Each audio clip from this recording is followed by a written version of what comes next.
What is up, everyone? Welcome to Doop on the Volley. We got our full crew back together here to preview some Union in action tonight against Austin FC, their first ever MLS match against Austin. So we're going to get into that in a little bit here. But seeing as this was going to be our podcast this week, we have a game to review as well, as the Union went down to Mexico in CONCACAF Champions Cup action and put up their worst performance ever in a game, losing 6-0 to Pachuca. So we're going to kind of go in on that a little bit. And then as time kind of goes on here and as the lineups start coming out for the game tonight, we'll get into Austin. But we're going to start with getting our feelings out there about Pachuca. But before we do that, I want to introduce everyone. We got Jimmy King here. Hey, Jimmy, how's it going, man? How's your weekend? Hey, how's it going, everyone? Good. Yeah, it's already been a long weekend for me. I had to be up at 4:45 for today, but I just got my first afternoon cup of coffee made. It's probably be the first of a few tonight to stay and watch a full slate of MLS action. So couldn't think of a better way to spend my Saturday night, and even better that we get to join in together and talk about it for a little bit before the action starts as well. Yeah, man. I love it. I love talking Union soccer with you guys. Eric, how's it going, buddy? I know you were feeling not too good earlier this week. You feeling better now? Oh, yeah, definitely. And, some good results today helped with that. That's the goal, right? That's the goal. Yeah, good results always help make you feel better even when you're not feeling good. And even if the results aren't good, well, then we can rage together here and get all those feelings out in the open. Paul, I know you were talking about this week how you kind of were happy that not happy. Happy is the wrong word. That the Union didn't do well because you were kind of exhausted from work. But how's it going, buddy? You feeling better about that now? Yeah. First day off in a while. I could wake up and I really enjoy these 2 p.m. to 10:30 slates of MLS. Yeah. So Saturdays are becoming one of my favorite days in the week. So thank God it's here. Yeah, man. All right. Well, I think there's kind of no denying it. We kind of just got to jump right in and talk about the Union's lack of effort down in Pachuca on Tuesday. They went down, for those who live under a rock and don't really follow the Union and are tuning in today here. They were in an international competition called CONCACAF Champions Cup. In the round of 16, trying to make the quarterfinals. They played 2 games. They played one at home, and it was a 0-0 draw where they had a few chances to take the lead, and they couldn't convert. But they held Pachuca scoreless, so it was the first game where we thought the defense might be putting it together, and then Tuesday night happened, and the Union gave up 6 goals. So I guess we'll just kind of start with initial thoughts. I'll go to Eric first. I don't even know what question to ask. Just what are your thoughts on this performance? It's weird to see a Philadelphia team in general, but particularly a Union team, come out with so little fight in them. Mm-hmm. I feel bad for there was at least one Union fan who made the trip down there, and I feel bad for him having to sit through that. I think, and it's something that gets talked about with regards to Philly sports in general.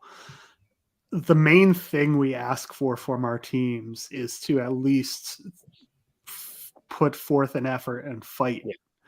They can get trounced, but if they're actually, if it's clear they're trying, then we'll be a little more likely to forgive that. I think the most unforgivable thing for us is to not come out with that fight, which made it all the more disappointing and made it all the more strange. So kind of connecting that game with this upcoming one, I think how the team reacts to that disappointment is going to say a lot about the mentality of the squad in general. And we've talked a bit about the mentality of the squad coming back in games so far this season, but I think this more than anything else will be an indication of where they're at. Yeah, no, that's 100% true. Paul, like Eric said, we didn't see the fight from the Union, but giving up 6 goals, I mean, that's their worst result in a game ever. How do you think they can even start to come back from this? We were talking about earlier on. I think the way to come back is, even if you need to prove something tonight in Austin, you need to show that you're there for the badge. You need to show that you're there for the club. You need to show that you have passion, even if it's not getting 3 points. Like you said, mentioned, even if it's a 2-1 loss where it's constant back-to-back play, where they actually show like they care. That would be a huge first step in rebounding from that disaster on Tuesday. Yeah. And then, Jimmy, I'll throw this question over to you because I know you've brought this up a few times in the articles that you've written over on Philly Sports Network. The team this year really hasn't rebuilt at all. Much, they brought in a few young players, but the emphasis over the last few years has been if they can bring in one more difference maker in the attack or in the midfield or maybe even on the defensive line, that they would be able to kind of get over that hump and actually win a trophy that they've been competing for. They've been right there for the last 2 years now, and it's always just been run it back. What are your thoughts on that? Like, do you have any more thoughts after this game that we've seen? Yeah, I mean, I think this was every Union fan's fears coming to reality early on in the season. Not having enough depth to deal with the onslaught of games early on in the multiple competitions, not having the depth to continue on in the same form if there is an injury or a suspension in the squad. And I got to be honest, I never saw it going that way. I think it was probably Pachuca's probably the favorite in that game, going down. It's a hard task. It's a really tough place to play. But when you're going down there, you look at it. They have a 0-0 draw at home. They're getting Julian Carranza back in the lineup, which is a huge boost. There's the Seattle game gets canceled, which that was the biggest thing. Is there's so many games, we don't have time to practice. There's not enough rest.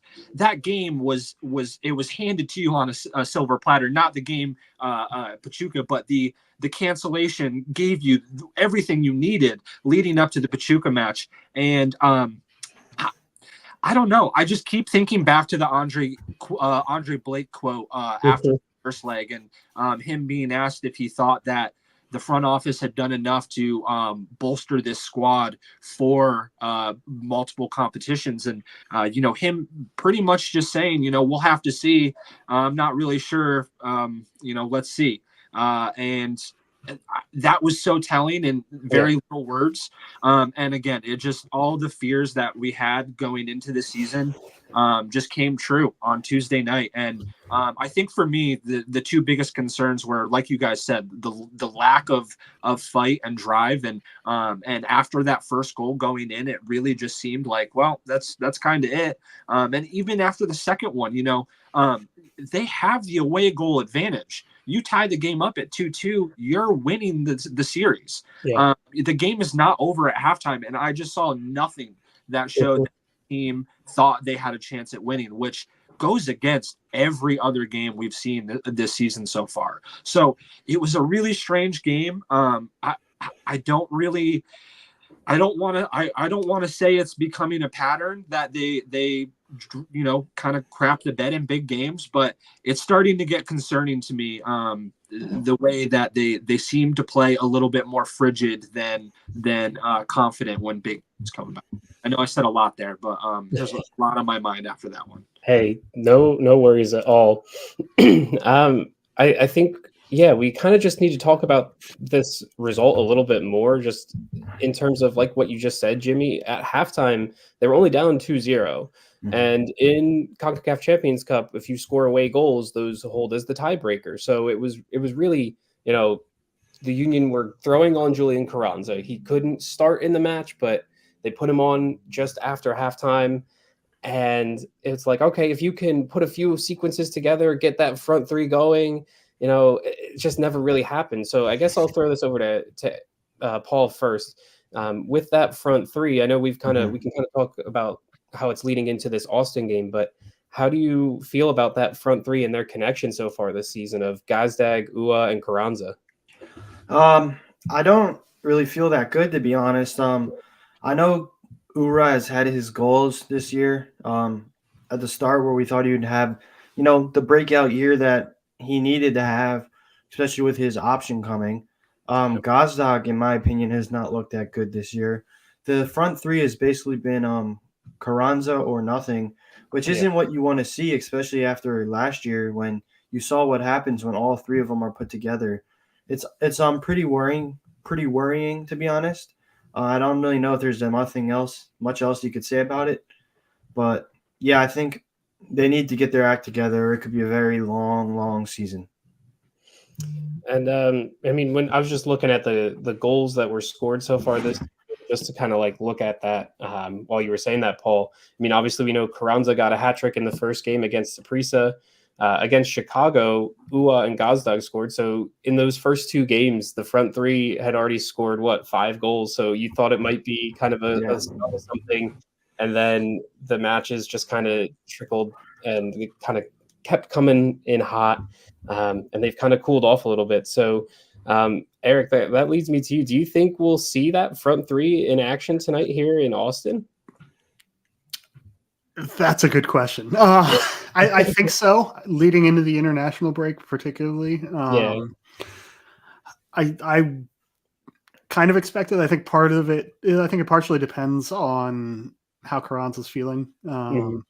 It was good to see him get some minutes under his belt, but how helpful those minutes were is kind of a question considering the situation in the game. I kind of hope we do. I want to see them rebound and get a chance to rebound and start to build some of that confidence back up. And I think each of those players will benefit from having the others around them to do so. They've been playing together for long enough at this point that they have a certain comfort level that I don't think would be matched if there were changes in that front three. So with all that in mind, I hope that they get the chance to play together, start together, and show something better. Yeah.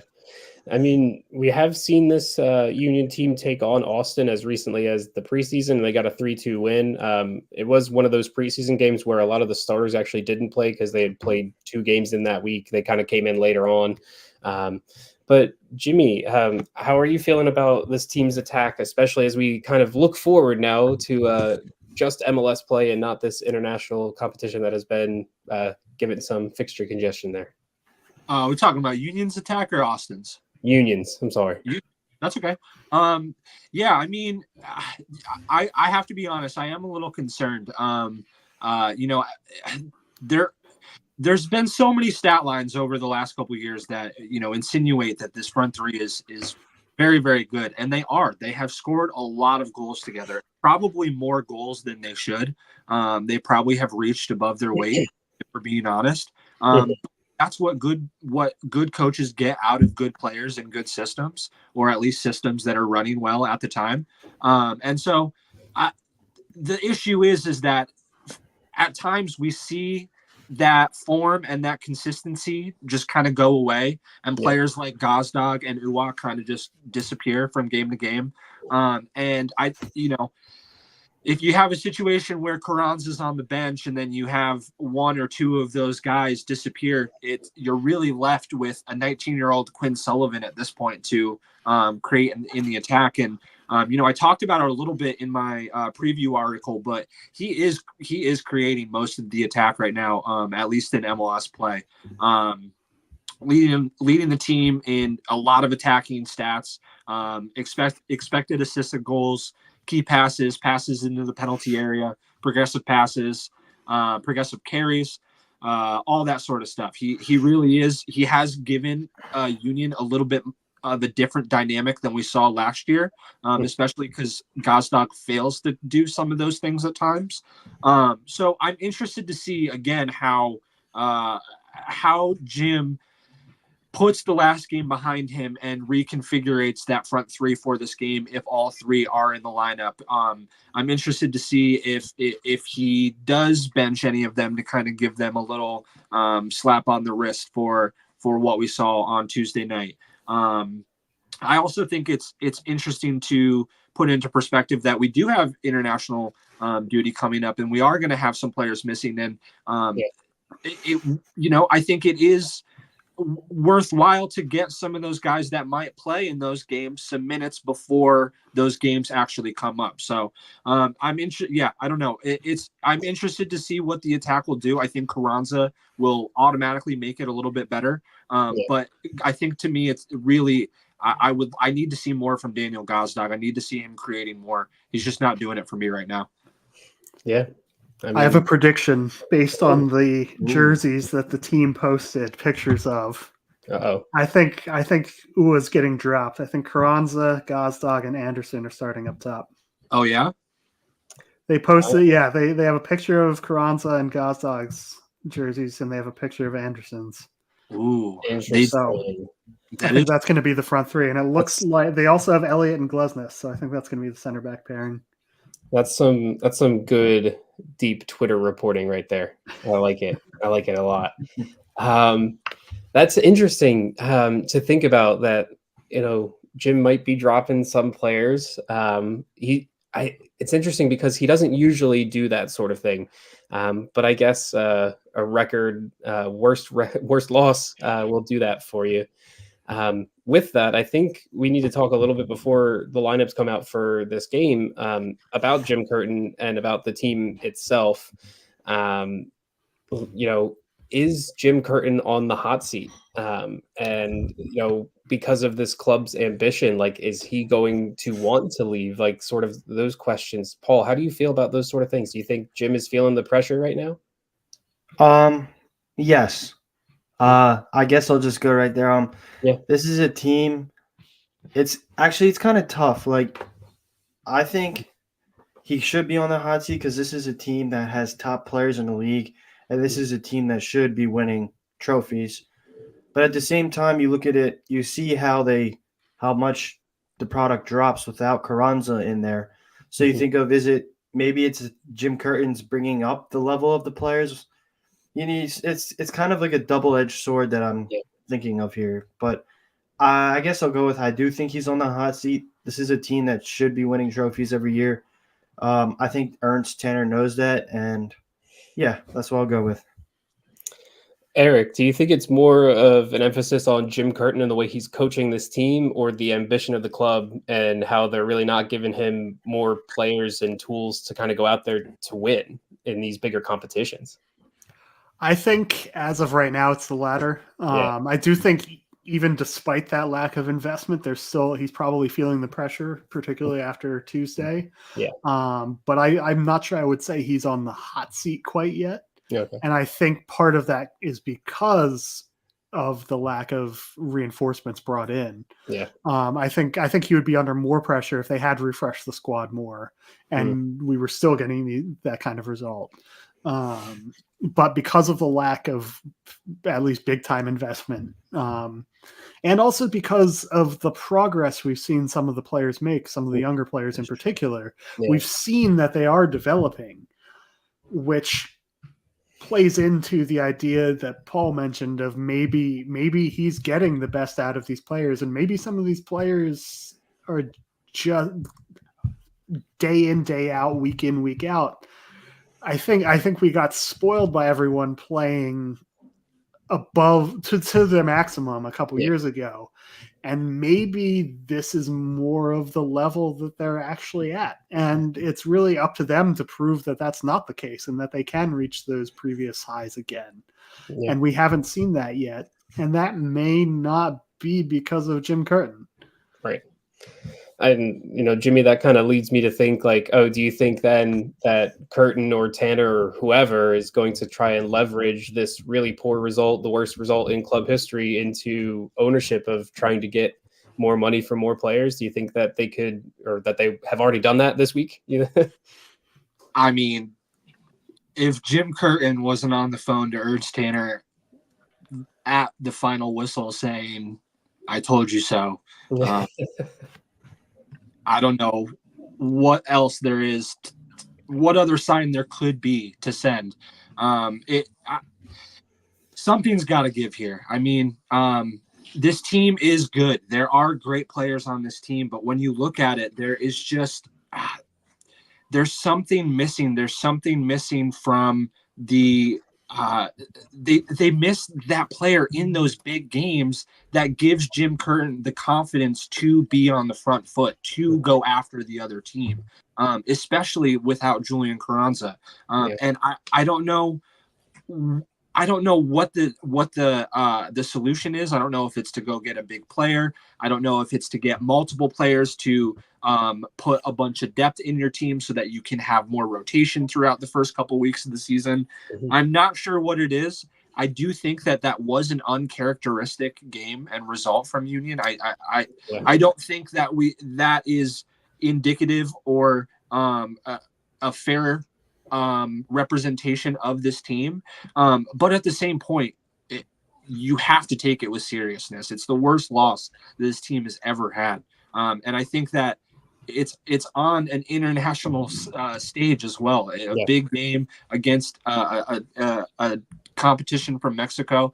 And maybe, these CCC results have shown that maybe the gap between Liga MX and MLS hasn't gotten as short as we thought it has, because MLS teams didn't look super good against the top Liga MX sides in CONCACAF this year. So I think if you want to be able to compete both on an MLS scale and on a CONCACAF and international scale, they've got to do something to make this team better in the summer. Mm-hmm. Yeah. I think this will probably be the last thing we kind of talk about before lineups come out, since we're about 5 minutes or so away until lineups usually show up.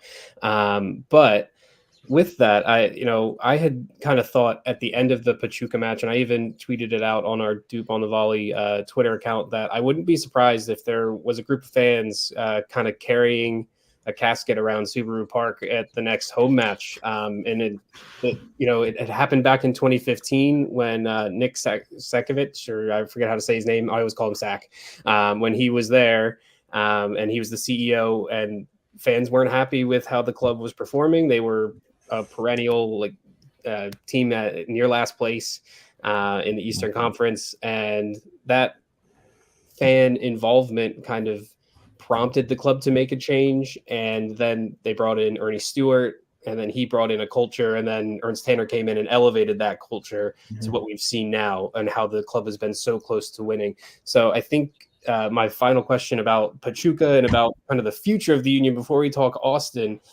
is, do you think we'll see some sort of fan involvement to that level on a game day, or is that sort of a thing in the past? I'll throw it to Eric first. What do you think? I think it's certainly possible. I think part of that depends on how they play tonight. Yeah. I think tonight's result will make a huge impact in that, because if they don't play well again tonight, or play with a lack of effort again tonight, I think we could definitely see that at the next home game.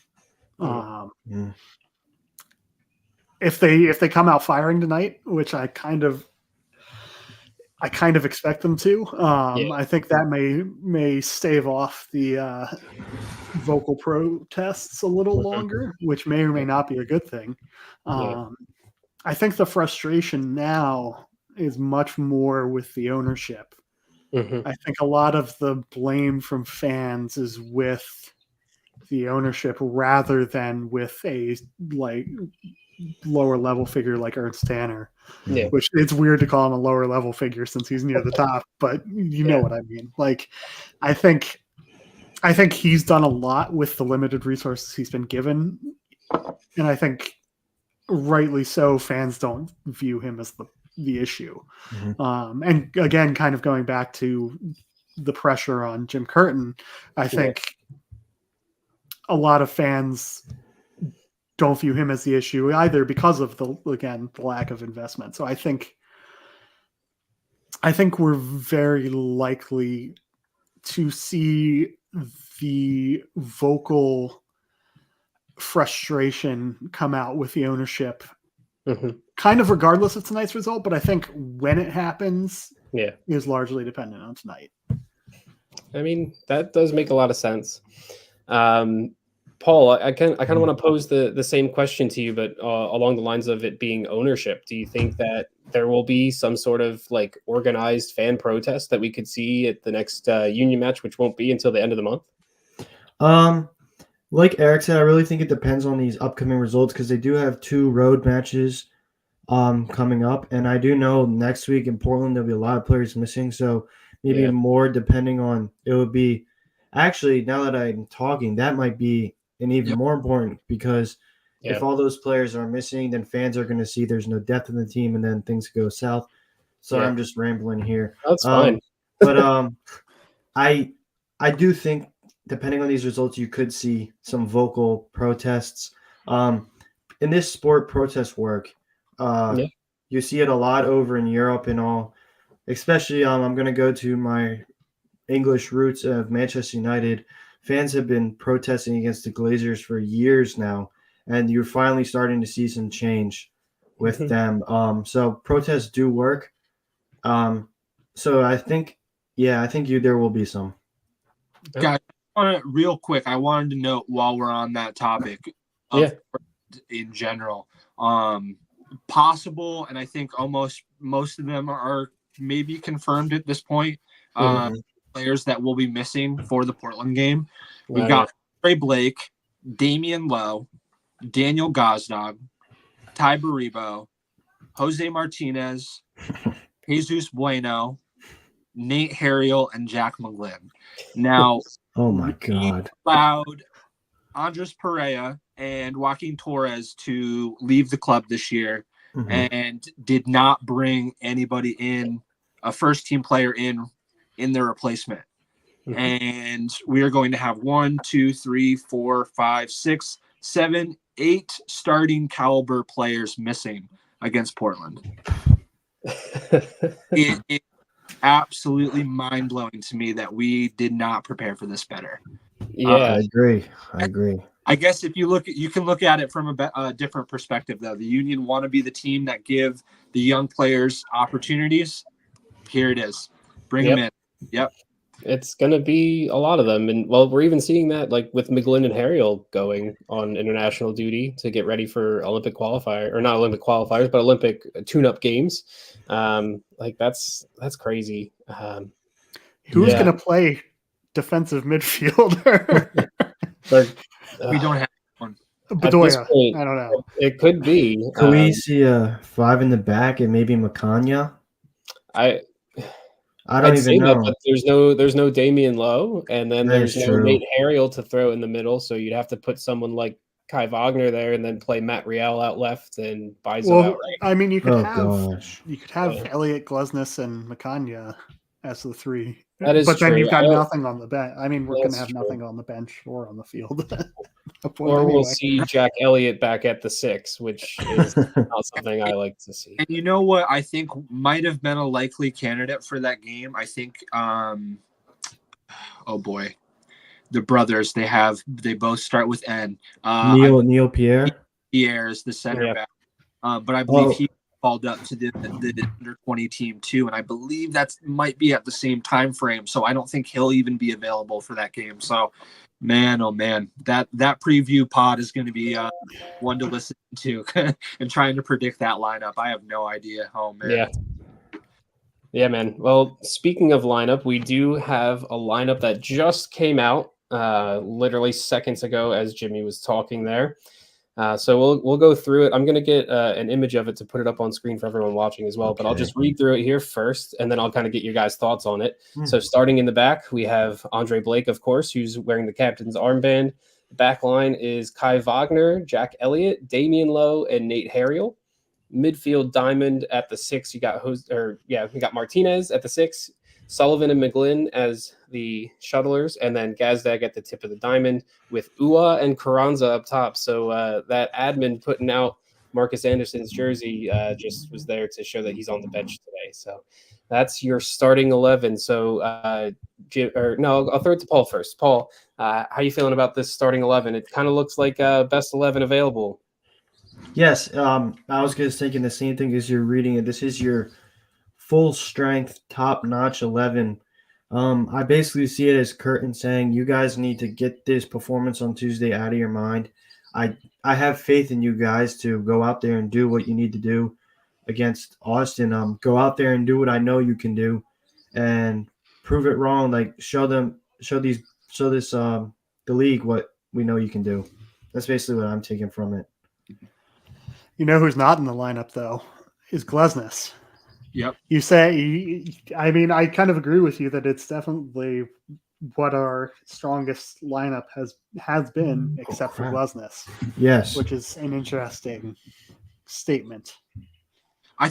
If I may, I kind of agree with that decision though. I think while neither center back or either 3 center back has looked particularly stunning this early on the season, I think Glesnes has looked just really, really poor. I don't know if it's rushing him back and giving him too many minutes after his injury last season, or if he's just not in the right headspace. I'm not sure what it is, but he has not looked really good. And Curtin's been high on Damian Lowe since the start of preseason. Yeah. So while this is, it may be shocking if you looked at it from 6 months ago. To me, looking at it this morning, I actually had Damian Lowe starting. I thought that was one of the easier decisions for me, even though, like I said, I don't think either 3 center back has looked particularly great. But for me, I think this is your best starting 11 at the minute. And I think, just like Paul said, I think this is Curtin saying, you got it wrong on Tuesday, but let's go out and get it right on Saturday and show everyone what kind of team we actually are, and put all that doubt, all those words that people are saying out of our ears, and just go out and play.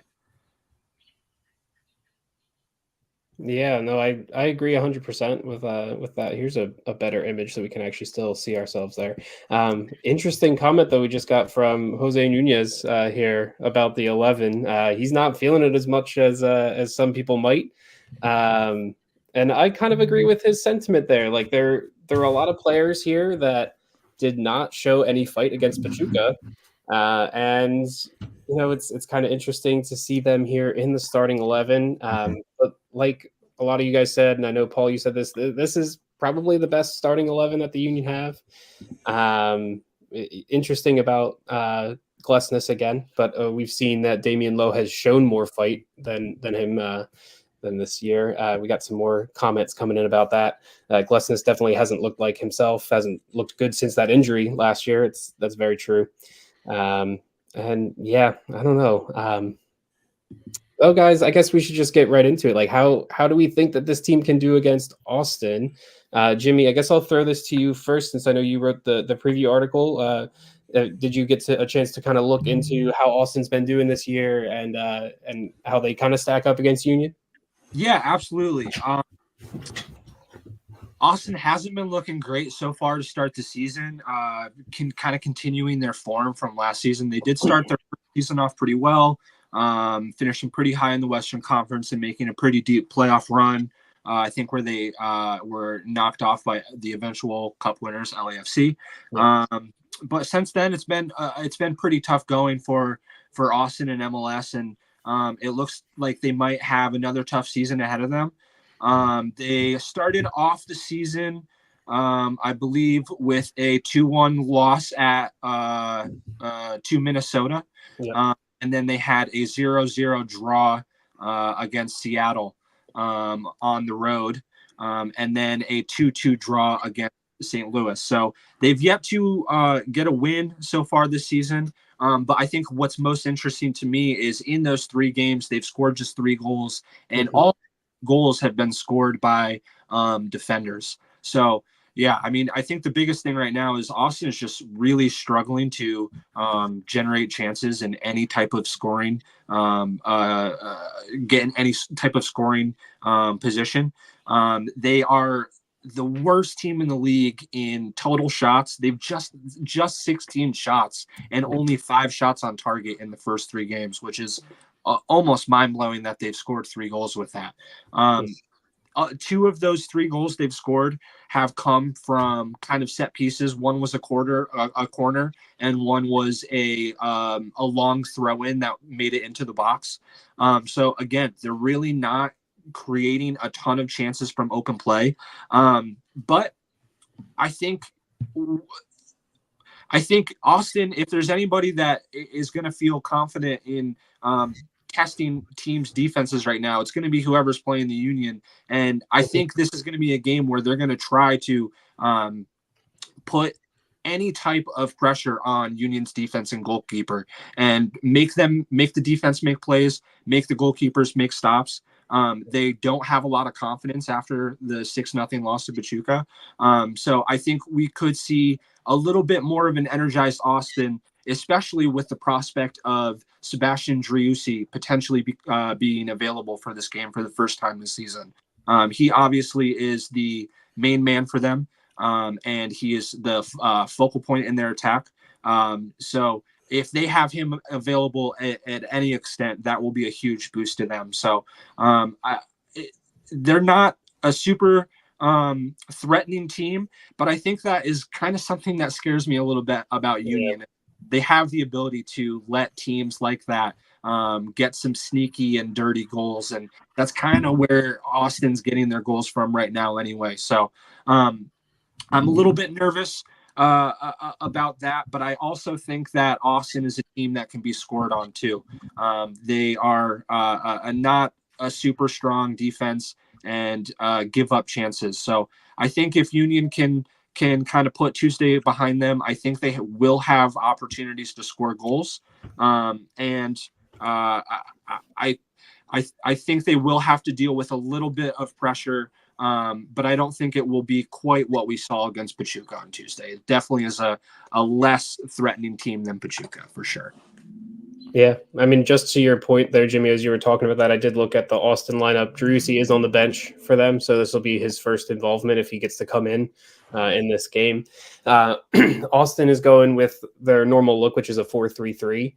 And it's kind of interesting looking at their attack. I haven't really focused on them much this year, but seeing Diego Rubio and Obrian in their team, I forgot that they got those guys. So their attack is kind of revamped that way. Obviously, those guys aren't always kind of killers there, but they definitely have attacking quality. So, Paul, how are you feeling about this now? What you said, full squad Union team going up against an Austin team that Jimmy has laid out for us. It's kind of hard because after Tuesday, I feel like it would be hard to feel comfortable, I guess, or confident about anything because you don't know like what Union team you're gonna get. Yeah. But tonight I don't know what's telling me this, but I'm feeling comfortable tonight. I'm feeling like I know I basically just reiterated my whole point before. Yeah. But I don't know. There's some weird feeling in me that feels like we're gonna see the Union team that we know that they can be there and they're gonna rebound and they're gonna get their first win of the 2024 MLS season tonight. Oh, it's so crazy. It's only been like 4 or 5 weeks, but to think that the Union don't even have a win in MLS play is crazy because it's just been a whirlwind of a season so far. Eric, so do you have similar feelings about this now that we know what the teams are going to look like here? God, I hope so. I think Austin's struggles are part of the reason why Jim Curtin went with this lineup. I think it gives him more of an opportunity to say to these guys, hey, we need to see an improvement from Tuesday. Go out and show what you're made of. I think if it was a stronger opponent, then we might have seen a little more rotation. And also, if we weren't going to be missing some of those guys Yeah. coming up, I think we might have seen someone like Gazdag maybe get dropped. And I think, so going back to an earlier comment, I think that's part of the reason why Gazdag in particular is starting, but also some of these other guys, is because we're going to be so shorthanded after this. I think the combination of those factors is what led to this lineup.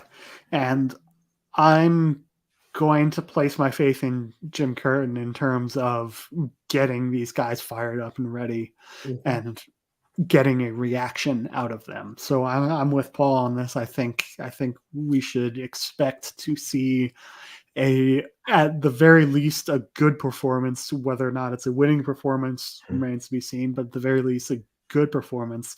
And if not, maybe heads are going to roll. It's interesting you say that, because that's, at least in my opinion, that's what fans should hope for, is just to see them fight in this game. We saw that they had no fight in that game against Pachuca, and that's very uncharacteristic, as we've said many times now. So, you have to see that fight. But I kind of want to throw a hypothetical here for you guys. So, we've been talking about this game against Austin and then next week against Portland. And then the Union finish out the month. I'm just going to pull it up here. Who do they play? I'm trying to remember who they play. Minnesota. It's Minnesota at home. So it's another Western Conference team. So there's 3 games against Western Conference teams. Let's say tonight the team comes out, they show a little bit more fight, but they get a 1-1 draw. And then they go to Portland. They're without 8 of their very important players, and they lose 3-0. And then we come back home against Minnesota, and let's say they fight, and it's another hard game, and they give up a late goal, and it's a 2-2. At that point, how do you think the reaction is going to be for this team? Because I think that's very possible. And yeah, I don't know. I just wanted to throw that hypothetical out there. Jimmy, how are you feeling about that? What do you think if the Union can't find a win in these next 3 games? How do you think it's going to kind of go? Well, that actually brings me to a great point of something that I wrote in my my preview article. I just want to make sure. Let me see. So something that's becoming a trend early on the season, and maybe can't even really call it a trend, and maybe a habit at this point, is Union are starting games really slow. In the first half of games this season, they have been outscored by a total of 7-3, I believe, which is a pretty significant amount. And then when you think about the fact that they've conceded 14 goals in 6 games, it is a little concerning.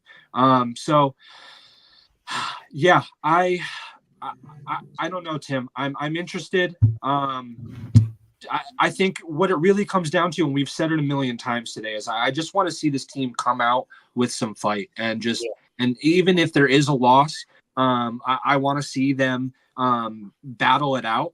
But that being said, this brings me to my point about the first half struggles. They haven't really put a 90-minute performance together this season. They've showed a lot of resiliency and have gotten results in some of those games that they've gone down early in the first half, but they have not put a full 90-minute performance together yet. You could maybe argue the 0-0 against Pachuca, but I also think that they probably could score a goal in that game and should have scored a goal in that game. And to me, the attack wasn't as clinical as it should have been, and that wasn't a full performance. So I don't know. I'm getting a little frustrated of having those games where we are happy with a point. I want this team to win games, and I think it just all circles back to not having an adequate amount of depth for all of these games and all of this onslaught of competition and injuries and suspensions and international duty. And that's why those results feel good at the time, is because we're dealing with those types of things. And I want to win some of those games and feel good about winning instead of feel good about drawing games right now. Yeah. Paul, I'll throw that same question to you. How are you feeling about that? Like if the Union come through these next 3 games and don't get a win, I know you said you're optimistic about a win tonight, but Yeah. something happens and they don't get a win, like what do you think is going to happen next for this team? If those results you said that happen, I'm honestly not feeling. I mean, it's hard because if they do show fight, then I'm feeling optimistic. But then again, I feel like you need to get a win somewhere. If you go this long into the season without, you go end of February and all of March without a win in the league, it's not looking too promising in my opinion. So you need to get a win somewhere, and I would be worried if they don't pick up a win through then. And I think changes would start. I think you might see some circulation, fans really wanting a change somewhere, even whether that be ownership, head manager, anywhere. There's going to be changes wanting to be made if they don't pick up a 3 points soon. Yeah. I mean, with that, we just had a comment come in about the percentage of motivation you'd put like on Curtin. So like, Eric, I know you've talked about it a little bit, but like, how are you feeling about this kind of comment here? I mean, some of it has to go on his shoulders for sure. I think this question, again, going back to tonight, I think this question will be easier to answer after we see this game tonight. I think if he can get some fight out of them tonight, then maybe put a little bit more blame on. I don't know if he would put more blame on the players or just have more faith in Jim Curtin turning things around and fixing the issues that maybe he was having earlier in the season. But I think certainly a large it's the manager's job to get the players motivated. Yeah. Sure, we can sit here and rightly blame the lack of investment in the squad, lack of rotation, and maybe some complacency in some of these starting players who feel like they're going to start no matter what. But it's still the manager's job to get a certain level of play and motivation out of the players, no matter the circumstance. So I certainly think a large percentage can be put on his shoulders. But that being said, I still have faith that he can fix the issues that have cropped up. And we'll see if I'm still saying that after tonight. Fair enough. Jimmy, did you have any thoughts on this comment here? Yeah, I mean, in general, I do think it is a lot to do with the front office. We've talked about it a lot. I don't think there is need to say much more on that in particular, but I do think at the same time, there is a little bit that needs to go on Jim Curtin as well. Like Eric just said, it is his job to get things going. But at the same point, I think about this a lot, and I've been looking for the exact quote, and I can't ever find it. But I heard somewhere along the line that Pep Guardiola said something of the sort of, even with the best team and the best players, if you don't introduce something fresh and something new every couple of years, it's going to get figured out. It's going to get stale. It's going to get old. And I wonder if that's kind of where we're at with this Union team. I wonder if we have just reached the max of where they can reach, and they're starting to get a little bit jaded with the ideas and the tactics and the training and the formation or whatever it is. And so I don't know. I don't know if Jim Curtin needs to try something different. I don't know if that really does lie on the front office and them needing to bring in someone else. But I do think that there is just a need for a shakeup in this squad in general somewhere along the way. So I don't think it's entirely on Curtin, and I don't think it's entirely on the front office. I think the two and the players are all to blame in this one. But yeah, it is going to be like Eric said. I think tonight is going to be it's going to be a lot easier to talk about if this game was just a blimp, a blooper, or if this is kind of a trend that's coming towards this team. Yeah, I think also, I just real quick, I think that quote about refreshing things may have been actually Sir Alex Ferguson. Oh, okay. I remember seeing something about how he would get a new assistant manager every few years. You're so right on that. You are right. Mm-hmm. Yeah. Well, here's something that would be new. Another comment here. What if the Union went out to sign someone from Europe? And I know this is something that we kind of go down the rabbit hole every like half a year on, like, oh, what if the Union could go out and sign someone that's a big name, like he says here, not Messi level, but someone who could maybe help the team with that type of experience. Paul, I know you've had thoughts about this before, so I'll give you the time to kind of comment on this one here. Yeah, they need to do it. I'll be straight up.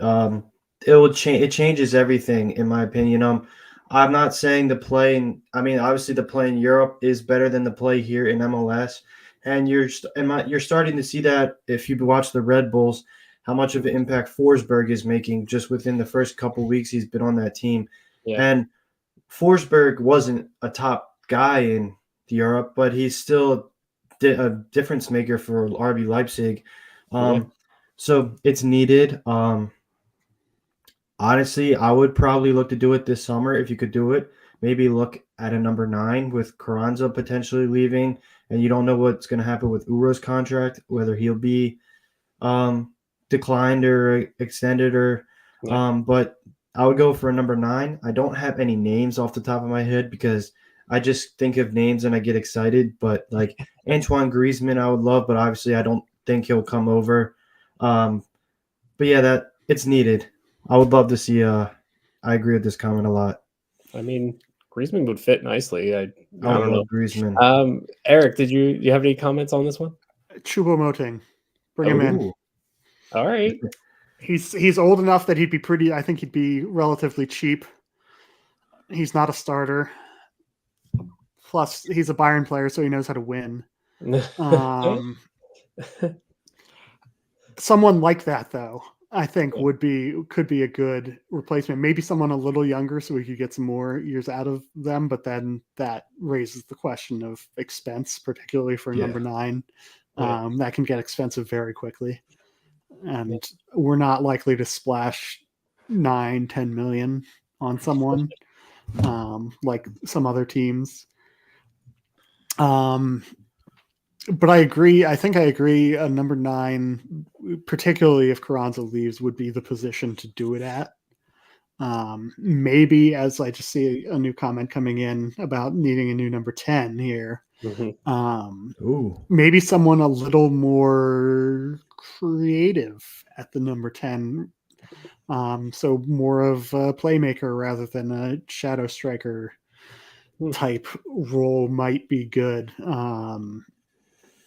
Someone who can unlock a defense with those passes and give our strikers more. We've improved on this, I think, a little bit. We've seen some more play in the box this season, but just someone who can really unlock a defense with that final pass, I think, could be a big benefit to this team. Yeah, no, I agree 100%. It's just, I don't know with this team anymore. They have the talent to do what they can do, what we've seen them do in the past few seasons. But like Jimmy and Paul said, they've been a little stale this year, especially with the slow starts. I think go ahead. Really quick on something I want to bring up on this point. Yeah. The team is really kicking itself, or should be really kicking itself, for not getting a player like that in after losing the MLS Cup. The entire city is bought into what's going on. They obviously are upset that they didn't get it done. How Philly of them. But you've got all the eyes that you've been wanting for years, and you don't do anything. Then the same season, Messi comes to town Mhm. and you lay a fucking, sorry, I didn't mean to It's fine. lay an absolute egg. And I think that was kind of the moment that a lot of those people said, you know what, maybe I'm okay on the Union. It cost me $400 to get there, and they shit the bed. Yep. So I think if they're not regretting the decision to not bring in somebody new right after that, they really should be, because that, I think, to me, that was the moment where you really get a hold on a new fan base in the city and starting to branch out that fan base into the inner parts of the 4-for-4 fan base that's here in Philadelphia. So I don't have any names to throw out there, but I think that was a huge miss not doing that a couple off seasons ago. Yeah, you're 100% on point there, Jimmy. And we can curse on the podcast. It's fine. Don't worry about it. But I think we're coming towards the end of our pregame show here, so I think we got to kind of go through maybe some predictions if we want to give it, or maybe a kind of an on the volley take of how we think the team will play tonight. So I'll go first on that. And my on the volley take on how the team will look tonight against Austin is I think that they'll come out, they'll look hungry, they'll have a fire lit under them after what happened. And I think that they can grind out a 2-1 victory. And the reason I say that is because in 2 of the 3 games Austin has played, they've allowed a goal after the 90th minute. So in that extra time kind of period there, and we saw Union do that in Kansas City to grab a point. I think that they do it tonight in Austin to grab a win, kind of turn the vibes around. I still think fans should be mad. Don't get me wrong. I think that they should still kind of go out there and be asking for more, kind of like Jimmy said, like after MLS Cup not doing anything there, like that the fans I think should kind of ask more questions about the club, even when they're successful now. So I'll throw that on the volley take over to Eric. What's your on the volley take for tonight? Yeah, I agree with you. I think they'll come out with more fire. I think it'll be interesting because I think they will look to play on the counter a little bit, being away from home. Yeah.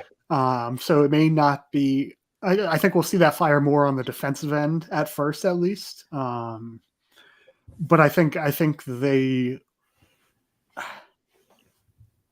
I like the 2-1. I'm going to go with you. I'm with you on that. I think we'll hit them on the counter a couple times. We play well on the counter. Yeah.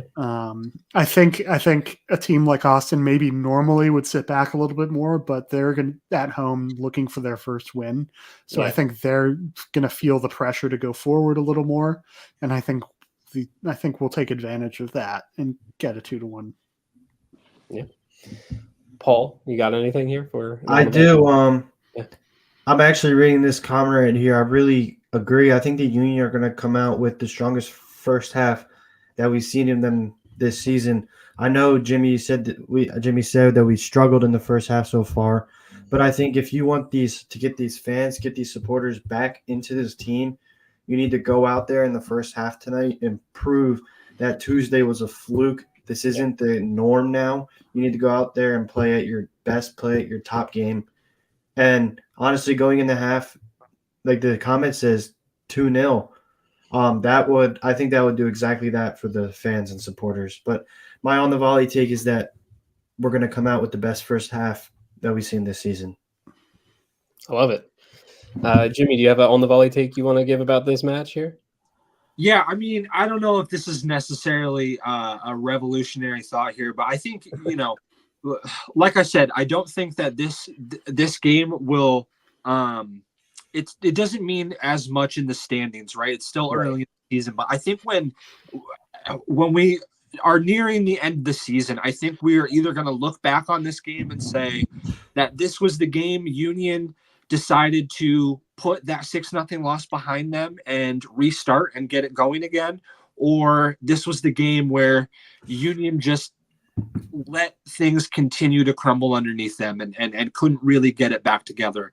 I think how they respond in this game, win or lose, is going to be a huge marker for how the rest of the season goes. Again, I don't think they need to win this game, but how they perform is going to be a huge indicator of what we could see the rest of the season. And I don't think there's any shame in losing, but there sure is shame in losing 6-0 the way they lost the other night. So as long as they put in a better performance tonight, I think people will feel a little bit better and a little bit more at ease. But man, what an early goal would do for this fan base right now. I think that would clear a lot of consciences right now. So that's what I'm hoping for.